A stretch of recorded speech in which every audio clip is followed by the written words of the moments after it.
किसी ने प्रश्न पूछा है कि क्या अष्टावक्र भी ब्रह्मचर्य का पालन करते थे, लेकिन मैं तो नहीं कर पाता। काम वासना भी बहुत परेशान करती है, अश्लील वीडियो भी देखता हूँ और नशा भी बहुत करता हूँ, छोड़ता हूँ छूटता ही नहीं है। और सब कहते हैं कि ये तो गलत है, पाप है। तो जो गलत आदत लग जाती है नशे की, काम वासना की और भी दूसरी तरह की, उनको कैसे छोड़ें? सबसे पहले तो देखो, अष्टावक्र जैसे व्यक्ति इन सब मूर्खताओं में पड़ते ही नहीं हैं। ऐसी मूर्खताओं में वही लोग पड़ते हैं जो तथाकथित या तो धार्मिक हैं या तथाकथित संस्कारी हैं। ये सारी बातें उनके लिए इतने महत्व की है ही नहीं। अब अष्टावक्र का तो पूछ रहे हो, बुद्ध का क्या, कृष्ण का क्या, राम का क्या? उन्होंने तो विवाह भी किए थे। ये ऐसी बात है ही नहीं। तो आते हैं कि गलत आदतों को, नशा, काम वासना जो भी है, इनको कैसे छोड़ें। दो बातें हैं। एक तो है कि ये छूटती क्यों नहीं, उसके लिए मन का जो नियम है वो समझना पड़ेगा। उसके लिए एक कहानी सुनो, नुन्नू लाल की। नुन्नू लाल को ध्यान रखना, गलत इंसान मत समझना, वो बहुत बढ़िया इंसान है। नुन्नू लाल माने वो जो विद्रोही है, जो यथार्थ में जीता है, जो व्यर्थ की जो चीज़ें समाज में उन सब का विरोधी है, वो है नुन्नू लाल। तो अब भारत जैसा देश, भारत का एक अति संस्कारी परिवार, उसमें नुन्नू लाल का जन्म हो गया। जैसे ही वो बड़ा होने लगा तो बचपन से उसे कुछ बातें बताई गई, सिखाई गई। उससे कहा गया कि बेटा वो जो वहाँ पर बीच है ना, वहाँ कभी नहीं जाना। बेटा स्त्री से दूर ही रहना। बेटा सिगरेट मत पीना। बेटा शराब मत पीना, नशा मत करना। और आए दिन उसे यही बातें सुनने को मिलती थी। अब भैया भारत देश है, यहाँ तो अच्छे संस्कार दिए जाते हैं, भले ही बेहोशी में दिए जाएं, भले ही देने वाले कोई समझ नहीं है कि वो क्या कर रहा है। और ये सारे संस्कार दे कौन रहा था? उसका बाप झुन्नू लाल। झुन्नू लाल कौन है? आम आदमी, जो संसार की, समाज की दलदल में बिल्कुल लिप्त है। वो एक दिन नुन्नू लाल ढूंढे से भी नहीं मिल रहा, बड़ा होने लगा है, 15-16 साल का, 20 साल का। उसे खूब ढूंढ रहे हैं, वो मिल नहीं रहा है। बगल से, घर के बगल से एक साधु जाते हुए दिखे। झुन्नू लाल ने उनके पैर पकड़े कि साधु महाराज, मेरा पुत्र नहीं मिल रहा है, कृपा करके बता दो, अपनी शक्ति का प्रयोग करके। पता नहीं वो कहाँ गया, उसे बहुत मना करा था कि तेरे दोस्त गंदे हैं, उनके साथ मत जाया कर, वो वहाँ जाते हैं, ये करते हैं, वो करते हैं। साधु महाराज समझ गए, मन का खेल है। साधु महाराज ने पूछा कहाँ जाने को मना किया था? तो बोला कि दोस्तों के साथ वहाँ बीच पर, समुद्र किनारे, वहाँ जाने को मना किया था। तो साधु महाराज कह रहे हैं कि अभी अभी उधर से आ रहा हूँ, वहीं पर बैठा है तुम्हारा लड़का, कुछ लड़के मस्ती कर रहे थे, जाओ देखो। तो झुन्नू लाल जाता है दौड़ा दौड़ा पत्नी के साथ, और देखता है तो क्या पाता है? वो देखता है कि वो दोस्तों के साथ जाने को मना किया और दोस्तों के साथ ही था। बीच पर जाने को मना किया और वो बीच पर ही गया था। सिगरेट पीने को मना किया था, सिगरेट ही पी रहा था। शराब पीने को मना कर रहा था, शराब पी रहा था। स्त्री से दूर रहने को कहा था, स्त्री से ही चिपका हुआ था। और ये सब पहली बार था। अब साधु महाराज जानते नहीं थे कि उनका लड़का कौन है, वहाँ है कि नहीं। वहाँ तो बहुत लोग थे, पर वो क्या जानते थे? कैसे उन्होंने कह दिया कि तुम्हारा लड़का वहीं है? क्योंकि ये मन का खेल है। मन का ये नियम है कि उससे जो चीज़ आप छुपाओगे वो उसी को देखना चाहेगा। जहाँ जाने के लिए मना करोगे वो वहीं जाएगा, जो नहीं करने को कहोगे मन वही करेगा। ये मन का नियम है। उससे जिस चीज़ का मना किया था उसने वही किया। अब तुम कह रहे हो कि मैं इनको छोड़ने की कोशिश करता हूँ लेकिन छोड़ नहीं पाता हूँ, बल्कि और अधिक उसमें डूबता ही जा रहा हूँ। उसका कारण क्या है? उसका कारण यही है, जितना तुम इन सब चीज़ों को गलत कहोगे, पाप कहोगे, अब ये गलत है कि नहीं है, पाप है कि नहीं है, ये दूसरी बात है, इसको हम आगे करेंगे। पर जितना इनको तुम गलत कहोगे, पाप कहोगे, इनको जाने बिना ही इनसे भागोगे, उतना ही तुम इनको कभी छोड़ नहीं पाओगे, यानी इनसे मुक्त नहीं हो पाओगे। अब ये नियम तुम्हें कैसे अपने जीवन में प्रयोग करना है वो तुम जानो। और ये भारत देश तो ऐसा ही है। हमने कहा संस्कारी परिवार में वो पैदा हुआ था। ये देश ही ऐसा है। ब्रह्मचर्य और पाप के नाम पर जिस भी चीज़ को यहाँ पर जितना दबाने की कोशिश की वह उतनी ही हावी, उतनी ही ताकतवर हो गई। भारत देश ही है ना जहाँ पर सबसे ज़्यादा ब्रह्मचर्य की बात की जाती है, लेकिन सबसे ज़्यादा जनसंख्या भी यहीं पर है। इससे तो यही पता चल रहा कि यहाँ पर कोई ब्रह्मचारी नहीं है, भले ही कितनी ही भीड़ क्यों ना लगी हो खुद को ब्रह्मचारी कहने वालों की। और हकीकत तो ये है कि जितने भी लोग अपने आप को ब्रह्मचारी कहते हैं उनमें से अधिकांश लोग शरीर से भले ही विपरीत लिंगी से दूर हो, लेकिन मन से वो सबसे ज़्यादा उन्हीं के निकट है और हर समय उनके निकट हैं। तो इन सब मूर्खता में मत पड़ो। इतने देश हैं, अन्य देशों में जाओगे तो वे नंगे घूमते हैं, वहाँ किसी को कोई समस्या नहीं, किसी को वासना नहीं जागती ऐसी, कोई उससे परेशान नहीं। और यहाँ भारत देश में यहाँ दिख जाए कोई कम वस्त्रों में तो एक भी नहीं होगा जिसकी निगाह उधर ना हो।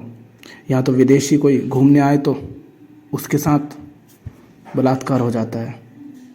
पर कहते यही हैं, हम राम भक्त हैं, हम ब्रह्मचारी हैं, हम अल्लाह के बंदे हैं, हम धार्मिक लोग हैं, हम अहिंसक लोग हैं।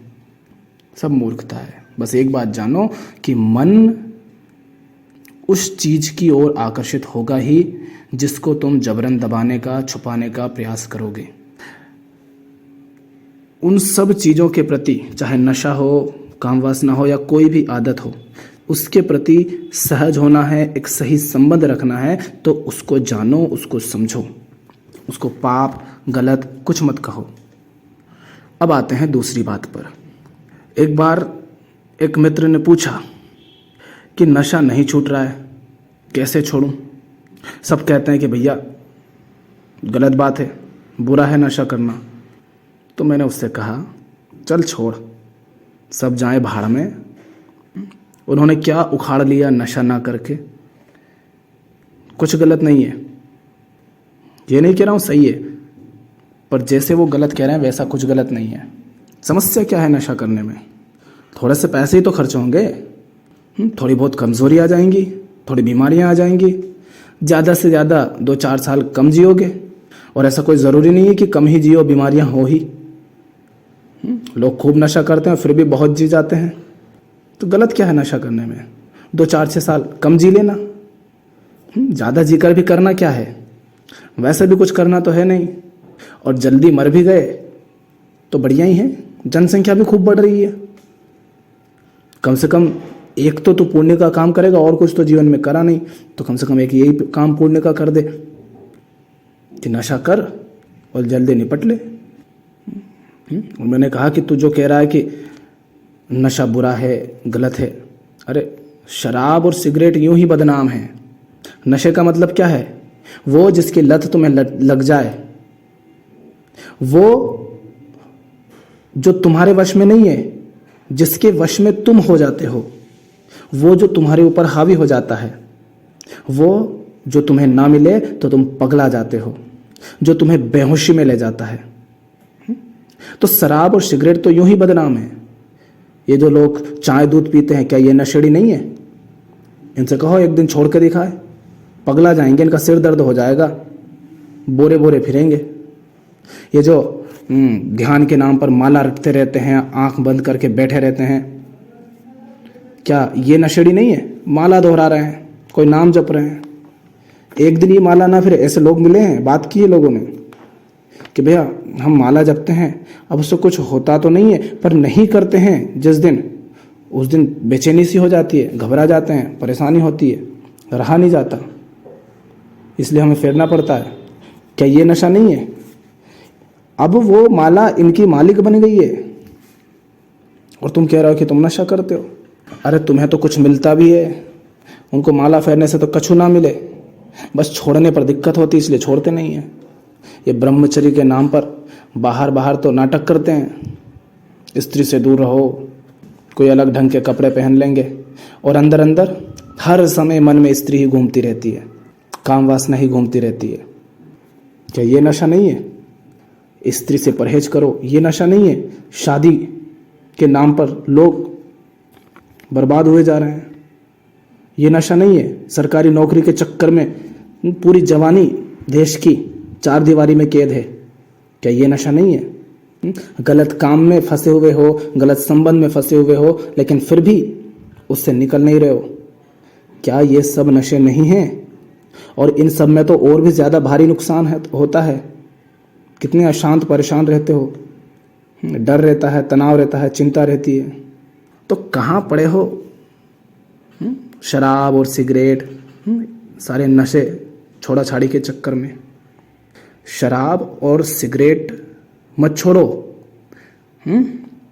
शराब और सिगरेट मत छोड़ो, इनकी छोड़ा छाड़ी के चक्कर में जो पड़े हो ना, ये छोड़ने की बात ही छोड़ दो। शराब नहीं छोड़ना है, सिगरेट नहीं छोड़ना है, इनको छोड़ने की ये जो धुंध चढ़ा रखी है, इसको छोड़ दो। उसको बुरा मत कहो, उसको पाप मत कहो, अच्छा भी मत कहो, बस जो है उसे होश में करो। देख लो कि भैया ये कर रहा हूँ, इससे क्या फ़ायदे हैं, क्या नुकसान है, जो भी हैं सो है, ये कर रहा हूँ। सारी दुनिया नशा कर रही है, वही एक जैसा जीवन ऊबा हुआ। सुबह से उठेंगे, और ऐसा भी नहीं कि उससे प्रेम है उस जीवन से, वैसा जीने से। वही सुबह से उठेंगे, नहाएंगे धोएंगे, नाश्ता करेंगे, तैयार होंगे, खाना खाएंगे, टिफ़िन पैक करेंगे और चल दिए दफ्तर। वहाँ दिन भर पिटेंगे किसी बॉस से, गुस्सा तो आ रही होगी लेकिन फिर भी कुछ नहीं कहेंगे। रात को आकर वही नहाना धोना, खाना पीना, नोचना खसोटना, सोना, और फिर वापस सुबह वही, और ऐसे ही चलता रहता है ज़िंदगी भर। कितना बड़ा नशा है। और यहीं पर महिलाओं की तरफ आए तो अधिकतर महिलाएं वही जीवन, सुबह से उठेंगी, नाश्ता पानी, खाना पानी, झाड़ू पोछा, बर्तन कपड़े, बच्चों का टिफ़िन, उनकी तैयारियां, पति की सेवा, यही सब सुबह से शाम, हर दिन, हर सप्ताह, हर महीने, हर साल और पूरे जीवन। ये नशा नहीं है क्या? इसके आगे शराब और सिगरेट का नशा बहुत छोटी सी बात है, उससे परेशान हो रहे हो। काम वासना का नशा कौन सा बड़ा नशा है? पहली बात तो ये सब उतने बुरे हैं नहीं जितना इनको हम बुरा बोलते हैं। दूसरी बात, अगर ये बुरे हैं भी तो ये छूटते इसलिए नहीं क्योंकि तुम एक तो इन्हें छोड़ने का प्रयास कर रहे हो बहुत भारी, दूसरा इनको बहुत ज़्यादा तुम बुरा कहते हो, इनको पाप कहते हो। इनको जैसे ये हैं वैसा तुम देखते ही नहीं, तो कैसे छूटे? अरे भैया, जब तक नहीं पता था कि शरीर में बीमारी है तो कोई दिक्कत ही नहीं थी, उसकी बात ही नहीं करते थे। लेकिन जिस दिन तुमने जान लिया कि शरीर के अंदर कैंसर है या कोई और बीमारी है, क्या तुम चैन से सो पाओगे? तुरंत दौड़ोगे और इलाज कराओगे। वो इलाज अगर खुद कर सकते थे तो खुद कर लेते, पर नहीं कर सकते इसलिए किसी डॉक्टर के पास जाओगे। उसी तरह जो कुछ भी जिसे भी तुम गलत कह रहे हो, अगर सचमुच वो गलत है और तुम सचमुच ये जानते हो कि वो गलत है, तो देखो फिर तुम्हारी नीयत पर है, तुम्हारे चुनाव पर है कि तुम्हें उससे मुक्त होना है या नहीं होना है। उसमें ज़बरदस्ती की, इन सब की कोई बात ही नहीं है। अगर गलत है तो देख लो, जहाँ तक गलत है वहाँ तक छोड़ दो। और छोड़ने का मतलब क्या है? उसको पकड़ना नहीं है बार बार, इतना सा छोड़ने का मतलब है। तो पहला हमने कहा, मन उधर जाएगा ही जिसको तुम नकारोगे, जिससे तुम बचने का प्रयास करोगे, जिसको तुम छुपाने का प्रयास करोगे, मन उधर जाएगा। ये मन का नियम है। दूसरी बात, जिसे तुम गलत आदत कहते हो, पाप कहते हो, उस सबको गलत कहना, पाप कहना बंद करो। ये नहीं कह रहे हैं कि उसको अच्छा कहो, उसको कुछ मत कहो, जो है उसे जान लो। जब सचमुच ये समझ आ जाएगा कि उससे तुम्हें हानि है या लाभ है, तो तुम्हारा चुनाव हो जाएगा। क्योंकि कोई भी अपना नुकसान कराना नहीं चाहता, उसको कोई ना कोई लाभ मिल रहा होता है। और पता है लाभ क्या है नशे में? बाकी की पूरी ज़िंदगी बर्बाद जी रहे हो ना। हमने कहा गलत संबंध, गलत कामों में उलझे हुए होंगे, या फिर कुछ भी नहीं कर रहे होंगे सही ढंग का, तो खाली पड़े होंगे। फिर करें क्या? ज़िंदगी व्यर्थ जा रही, बर्बाद जा रही, तो उसको भुलाने के लिए नशा कर लो। तो नशा भी हम इसलिए करते हैं। तो तीसरी बात, ये सब नशे वशे गलत आदतें, इनसे मुक्त होना है तो जीवन में संबंध सही रखो और काम सही रखो। और फिर जो रहता है उसे रहने दो, वो सहज। ना सब कुछ पूरी तरह छोड़ देना है, ना पकड़ लेना है। जो जितना ज़रूरी हो उतना उसके साथ संबंध रखना है, वैसा उसके साथ संबंध रखना है। पाप जैसा कुछ नहीं होता। हाँ, मेरे लिए कुछ पाप हो सकता है अगर वो सब मेरी ज़िंदगी को नर्क करता हो, बर्बाद करता हो, अन्यथा कुछ पाप नहीं। फिर तो नन्नूलाल के जीवन से सीख जो है वो याद रखो, उसके आधार पर देखो क्या कर सकते हो। और जो मित्र से बात की हमने, उसको ध्यान रखो, उसके आधार पर देखो क्या करना है। करना तुम्हें ही है, पर इस तरह से उसको देखो।